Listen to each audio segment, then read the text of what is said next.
Bottom line, my review is 2 thumbs up, 5 stars. Go out and see this video right now. You are now listening to Surroundor MD. Sorrel Garmdi. I want to put y'all up on something. There's this group out there called the Interventional Initiative, and they're putting out really high quality, well produced educational and promotional content on what IRs do. The videos are really good. All right, unfortunately, the promotion of the videos is not that good. Why?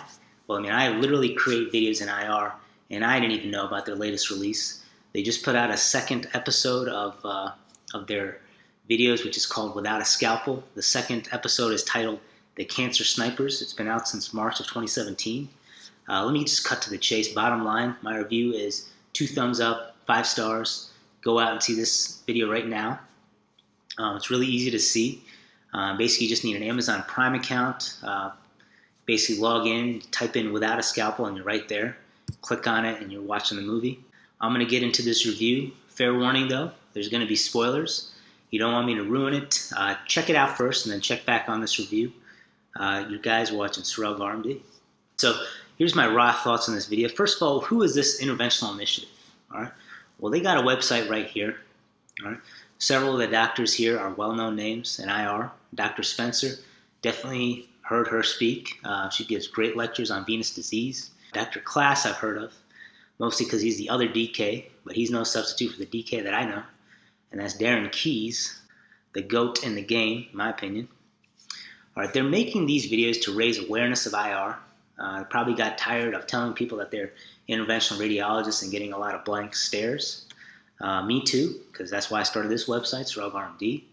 But let's get into the episode, Cancer Snipers. Let's talk about the title a little bit. So, title of the documentary is The Cancer Snipers. Some people might find that a little corny, but I like the title.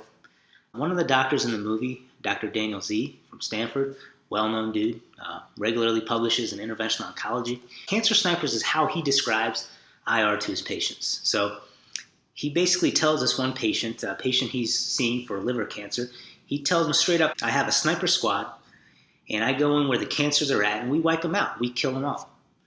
I think it helps the patient really understand what interventionalist does really on a technical level, because on a technical level, we really are like snipers. Okay, technically, speaking, what we do as interventionalists is we use tiny micro catheters, that are smaller than a millimeter in diameter, and we use these super thin, little strands of hydrophilic wires, and we're using these very selectively to catheterize very small branches of the hepatic arteries. And we're basically trying to find a small feeding artery to a liver tumor and then basically blast into that small artery as much chemo-coated beads that we can to basically kill that tumor. Basically, to me, when he's using a term like cancer sniper, he's kind of bringing together all the things that we know, the technology that we know, hydrophilic catheters, steerable microcatheters, using cone beam CT in the procedure room, literally shooting a CT on the table and using 3D reconstructions to guide therapy. He's basically telling the patient that we're doing all this to be a sniper and not a carpet bomber. Right? We're not shotgun blasting the liver, we're sniper rifling the liver, and we're finding those tumors and knocking them out.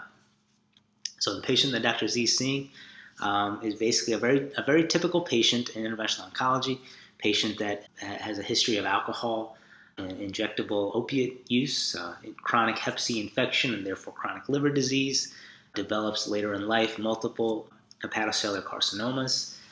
There's a really nice scene of Dr. Z interacting with a patient in an IR clinic, and you can see what an IR clinic is like. You can see that this is not the type of radiology where we sit in front of a screen the whole day. This is Dr. Z being really fun and interactive with a patient and talking to him and following up on the patient.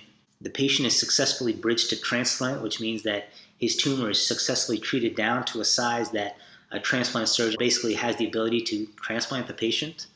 And so he's shown at the end of the movie, post-transplant, doing well, enjoying his life, and having the ability to provide service to underprivileged kids, which is his passion.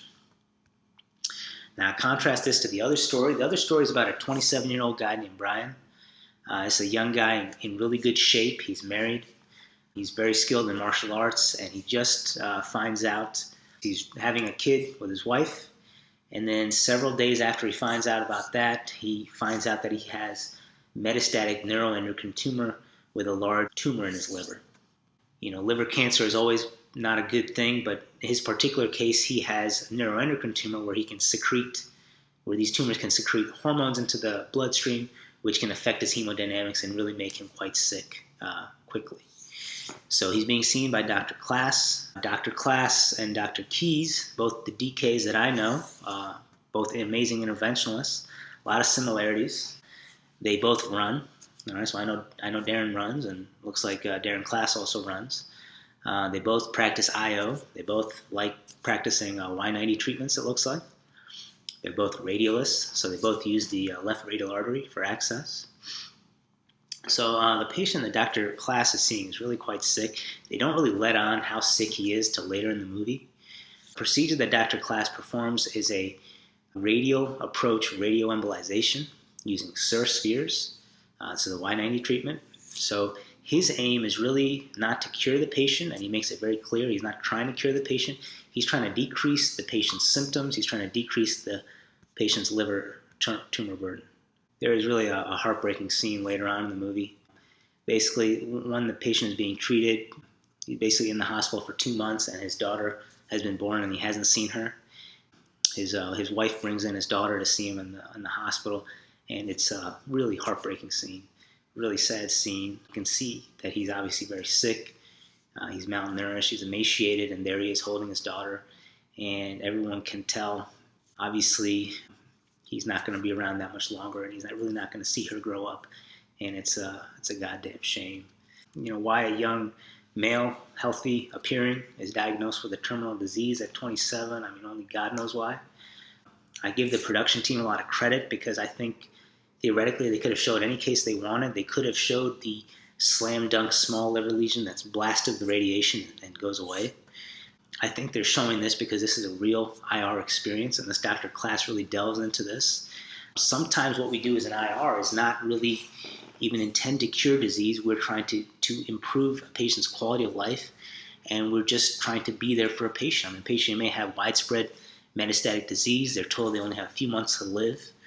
A surgeon is not even going to see the patient because there's no indication for surgery, but that person can still see an interventionalist. They can see this an intelligent, bright physician who's very interested in treating their disease. Sometimes, as an IR, we just allow a patient to get treatment, and that is a therapy in itself. We provide the patient with a treatment. We provide them with an interested physician who wants to treat them, and that is the therapy that we provide. The piece ends with the knowledge that the patient passes away at the age of 27, just a short time after the second radioembolization. It's a little hard to watch. It does sort of leave me in a bit of a sad or depressed mood, but overall I really like this film. I think it shows exactly what we do as interventional oncologists and radiologists. It shows the kind of decisions we make, it shows the kind of impact we're making, both on the high end and the low end, and it shows what it is to be an interventional radiologist. This is a story we all need to see more of. That's my piece. I advise you to log on to yours or someone else's Amazon account. Check out this video. That's all I got for now. It's RMD. Thanks for watching.